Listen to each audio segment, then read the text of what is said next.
সারা দুনিয়ায় ডানপন্থার জোয়ার।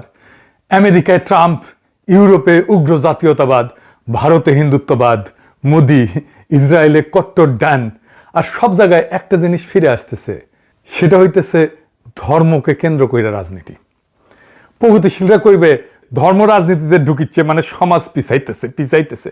পশ্চাৎপদতা, অন্ধকার যুগ। ধর্মের রাজনীতি কি সবসময় সমাজকে পিছায়? হ্যাঁ, না, পেছায় না। কখনো কখনো সেটা মুক্তির স্বপ্ন দেখায়। আমরা আজকে আলোচনা করব সেটা। ধর্ম অনেক জায়গায় শোষণের নাম মুক্তির হাতিয়ার হয়েছে। আপনি ইরানের কথা ভাবেন, ল্যাটিন আমেরিকার কথা ভাবেন, আমরা এই আলাপে আসবো আবার পরে। ইরান কিভাবে বিপুল শক্তি নিয়ে উঠে দাঁড়াইছে সেটা তো দেখছেন আপনারা কয়েকদিন আগেই। বাংলাদেশেও ধর্মবাদী রাজনৈতিক দল, ধর্ম ব্যাপকভাবে জনপ্রিয় হইতেছে, তরুণেরা দিনে ফিরতেছে, ইসলামী রাজনীতির শক্তি বাড়তেছে। হাসিনার পরাজয় সম্ভব হয়েছে কাদের জন্যে? ইসলামপন্থীদের জন্য। এই ক্রেডিট আমি দেই নাই।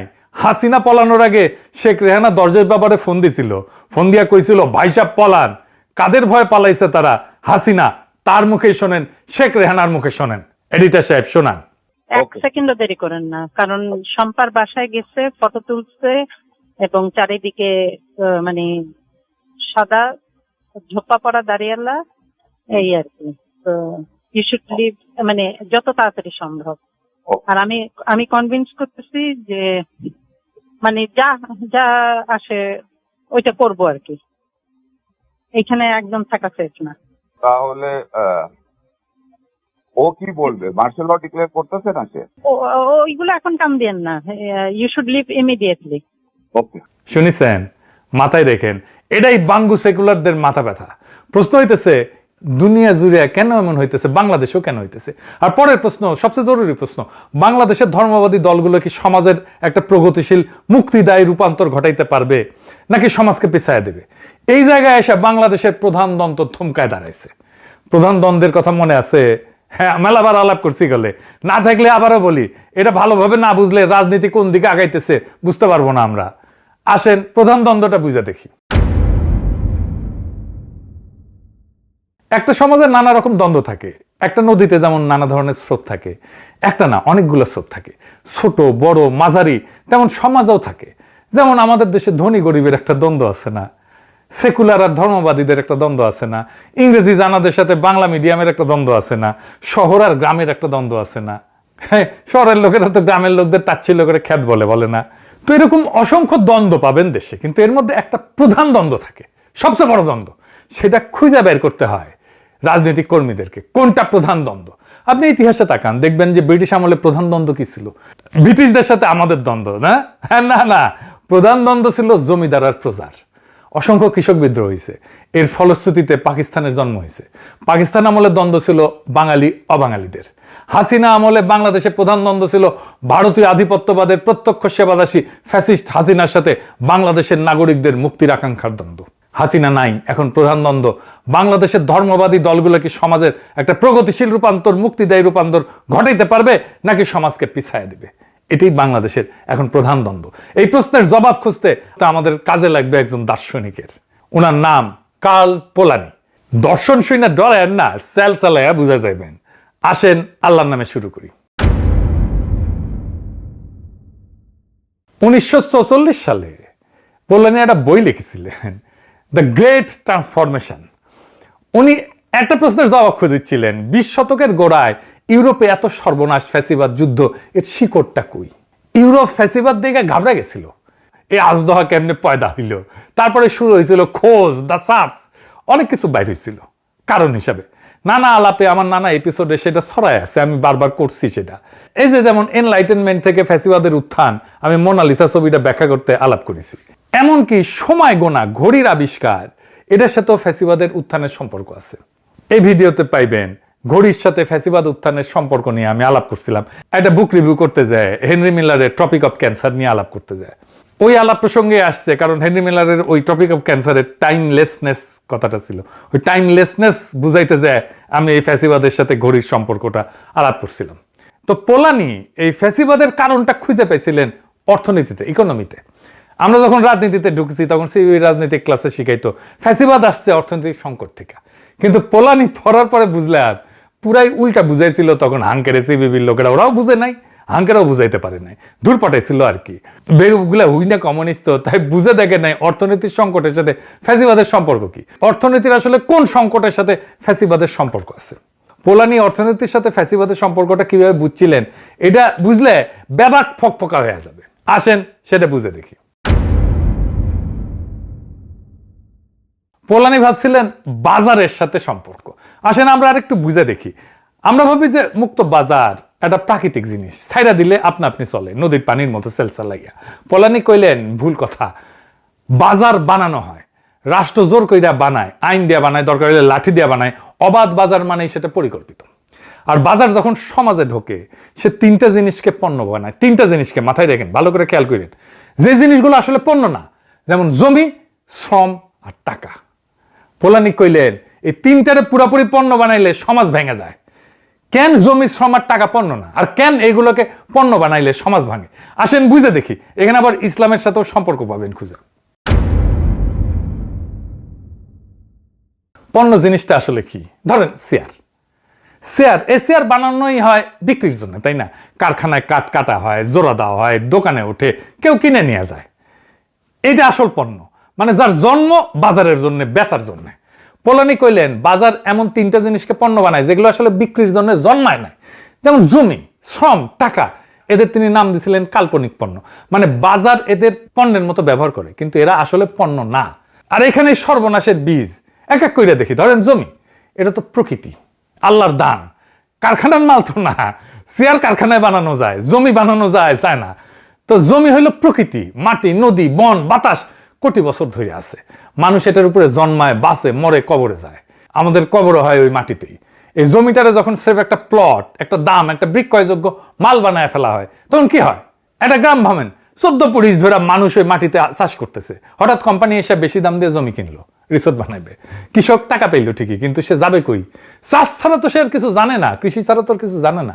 শহরের বস্তিতে গিয়ে দিন মজুর হইলো, তার ছেলে মেয়ে স্কুল ছাড়লো। যে জমিতে গ্রামের সবাই মাছ ধরতো, সেটা কারখানার বর্জ্য হিসেবে পড়লো, সেটা মরলো। মাটি বিক্রি হইলো, কিন্তু মাটির সাথে বিক্রি হয়ে গেল একটা গোটা জীবনযাপন পদ্ধতি, একটা সম্প্রদায়, একটা প্রকৃতি। এইটা শেয়ার বিক্রির মতো না। শেয়ার হারাইলে আর একটা কেনা যায়। জমির সাথে বাঁধা জীবনটা একবার ভাঙলে সেটা আর জোড়া লাগে না। শ্রম, এটাও তো একটা মানুষের জীবন, আলাদা কোনো বস্তু না তো। শ্রম শুনতে মনে হয় একটা জিনিস যেটা কেনা বেচা যায়, কিন্তু শ্রম আসলে কি? শ্রম মানে একজন মানুষের সময়, তার শরীর, তার ঘাম, তার জীবনের ঘন্টাগুলা, তার স্বপ্নগুলা, তার বাইসে থাকা। শ্রমকে মানুষ থেকে আলাদা করা যায় না তো, কারণ শ্রম মানে মানুষটা নিজে। এখন যে বাজার শ্রমকে সেফ একটা খরচা ভাবে, একটা পণ্য ভাবে, যত এটার দাম কম হবে তত ভালো। তখন কি হয়? গার্মেন্টসের কারখানার কথা ভাবেন, এই যে আমাদের কারখানা ভেঙে পড়ছিল না সাভারে, তো কি মালিকের হিসাবে শ্রমিক সংখ্যা, বেতন যত কমানো যায় মুনাফা তত বাড়ে, তাই মজুরি নাই, ছুটি নাই, বাথরুমে যাওয়ার সময় নাই, বিল্ডিং এ ফাটল ধরলেও কাজ চালাইয়া যেতে হয়। শ্রমিক অসুস্থ হলে বদলাই ফেলবে, লাইনার একজন দাঁড়ানো আছে, কিন্তু ওই শ্রমিক তো একটা সংখ্যা না, একটা মানুষ, তার মা আছে, সন্তান আছে, পরিবার আছে, স্বপ্ন আছে, একটা শরীর আছে। এই সব মিলায় মানুষটা। শ্রম ওই মানুষটার বাইচা থাকার প্রমাণ। শ্রমকে পুরোপুরি পণ্য বানানো মানে মানুষের জীবনটাকে পণ্য বানানো। আর মানুষ পণ্য হওয়ার জন্য তো জন্মায় নাই, জন্মাচ্ছে। আর টাকা, এটা তো সম্পর্কের বিশ্বাস। নিজে কোনো পণ্য না, নিজে কোনো মাল না, নিজে টাকা জিনিসটা কি? কাগজ তো, তাই না? কখনো ভাবছেন এটা কাগজের নোট, এর নিজের কোনো মূল্য আছে? আপনি টাকা খাইতে পারবেন, গায়ে দিতে পারবেন, তাহলে টাকার জোর কোথায়? টাকার জোর হইলো বিশ্বাসে। আমি বিশ্বাস করি কাগজটা দিয়ে কালকে চাল কিনতে পারবো, কারণ দোকানদারও একে বিশ্বাস করে যে সে ওই টাকাটা দিয়ে আরো অন্য কিছু কিনতে পারবে। টাকা আসলে মানুষের সম্পর্কের একটা মাধ্যম, মিডিয়াম, একটা সামাজিক প্রতিশ্রুতি। এখন এই টাকাকে যখন নিজে একটা পণ্য বানানো হয়, টাকা দিয়ে টাকা বানানোর খেলা, সুদ, এটা তো টাকাকে পণ্য বানায়, টাকা দিয়ে টাকা বানানোর খেলা, তাই না? তার টাকাকে পণ্য বানায় ফেলছে। আগের বিপদে পড়লে কি হইতো? প্রতিবেশী ধার দিত, পরিবার থেকে কার কাছ থেকে ধার নিতাম, আত্মীয় স্বজনদের কাছে ধার নিতাম, সুদ ছাড়া, পরে দিস, এই বইলা, এই সম্পর্কের ভিত্তিতে, তাই তো? এখন ওই জায়গায় আসছে ঋণের কারবার, সুদ সহ, কিস্তি সহ, না দিলে ঘরের চাল খুলে নেওয়ার হুমকি। যে ধার ছিল সম্পর্ক, সেটা হইলো ব্যবসা। প্রতিবেশী হইলো পাওনাদার। আরো বড় স্কেলে যখন টাকা নিয়ে ফটকাবাজি চলে, তখন হঠাৎ ব্যাংক ফেল করে না, টাকার দাম পড়ে যায় না, মানুষের সারা জীবনের স্বপ্ন এক রাতে বাষ্প হয়ে উড়ে যায়। 2008 সালে আমেরিকায় ঠিক এই ঘটনা ঘটেছিল। টাকাকে জুয়ার মাল বানাইলে গোটা অর্থনীতি টলমল করে। এবার বুঝেছেন তো সুদ কেন ইসলামে হারাম? বুঝেছেন? এবার আসেন সমাজ কেন ভাঙে, এটা বুঝে দেখি। এখন এই তিনটা মিলায় দেখেন, জমি, শ্রম, টাকা, এই তিনটা আসলে সমাজের ভিত্তি। প্রকৃতি, মানুষ, সম্পর্ক, এই তিনটার উপরে দাঁড়ায় আছে গোটা সমাজ। বাজারে যখন এই তিনটাকে পণ্য বানায় বেচতে শুরু করে, তখন সে আসলে সমাজের ভিত্তিটাকে বিক্রি করে দেয়। প্রকৃতি ধ্বংস হয়, নদী মরে, বন উজাড় হয়, জলবায়ু বিগড়ে যায়, মানুষ ভাঙে, শরীর ক্ষয় হয়, পরিবার ভাঙে, মর্যাদা যায়, সম্পর্ক নষ্ট হয়, প্রতিবেশী হয় প্রতিযোগী, দায়িত্ব হয় লেনদেন, ভালোবাসা হয় হিসাব। পোলানি একটা মোক্ষম কথা কইছিলেন, বাজারকে যদি পুরোপুরি ছাইড়া দেওয়া হয়, সে মানুষ আর প্রকৃতিকে ধ্বংস করে ফেলবে। কারণ বাজার শুধু একটা জিনিস চেনে, মুনাফা মুনাফা মুনাফা। সে মানুষের মর্যাদা চেনে না, সে প্রকৃতির সীমা চেনে না, সে সম্পর্কের মূল্য চেনে না। তাই হয়েছে কিনা বলেন, সমাজ ভাঙছে না, আমাদের সম্পর্ক নষ্ট হয়ে গেছে না।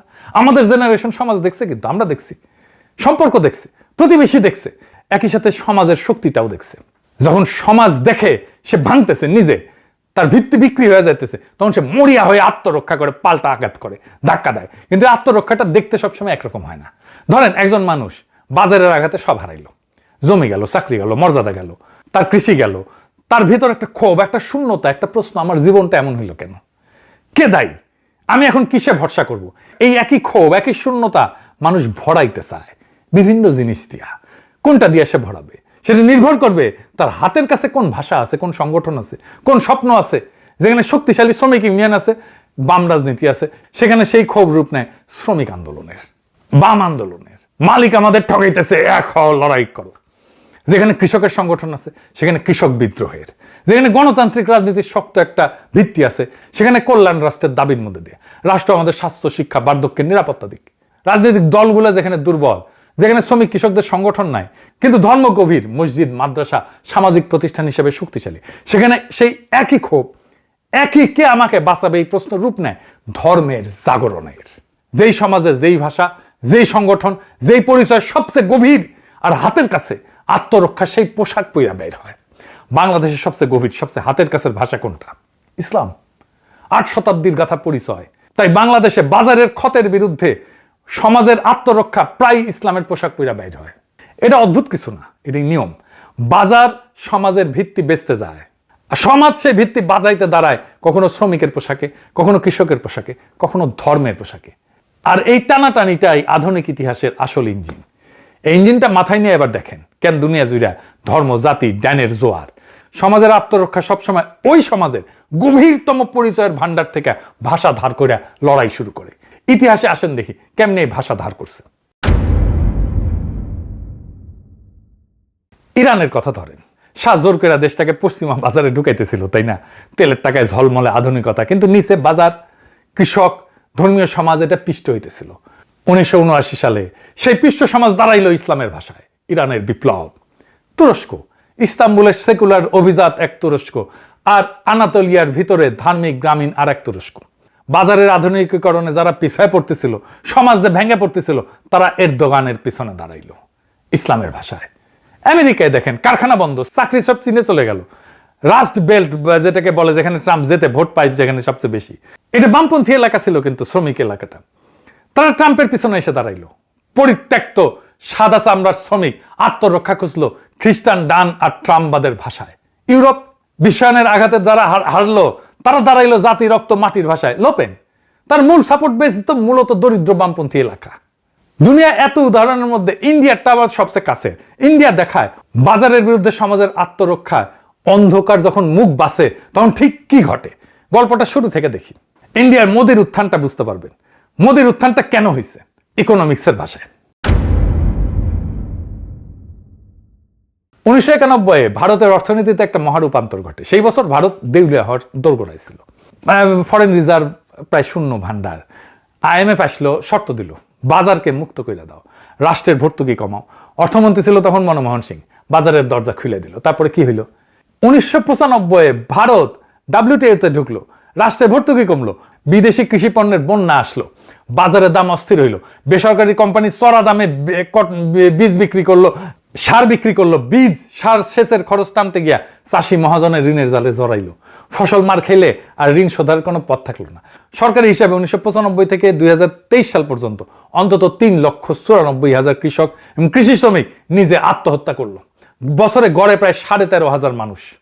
মহারাষ্ট্রের বিদর্ভ অঞ্চলের নাম হয়ে গেল কৃষকের কবরস্থান। উল্টো দিকে যে সমস্ত রাজ্য কল্যাণে হাত বাড়াইলো, যেমন কেরালা, পশ্চিমবঙ্গ, যেখানে বামেরা ছিল, সেইখানে আত্মহত্যা নাটকীয়ভাবে কমলো। পশ্চিমবঙ্গে 2012 সালে প্রায় শূন্য নাম ছিল আত্মহত্যা, বামপন্থীরা 2011 সাল পর্যন্ত ছিল।